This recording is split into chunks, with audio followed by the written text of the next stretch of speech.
పరలోక భవనాన్ని ఈడ్చుకొచ్చి ఈ గదిలో మార్చి మళ్ళీ కట్టారో ఏమో మాయజాలము తెలుసు మంత్రగారడి తెలుసు రెంటి కన్న ఇది ఇంకోటేమో నీలాకాశం నేలాకొస్తే ఇట్టాగే ఉంటాదో ఏమో ఈ సంతోషం దాచాలంటే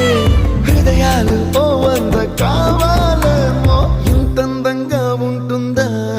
ఈ లోకం ఇన్నాళ్ళు ఈ మనసుకి తెలియాలే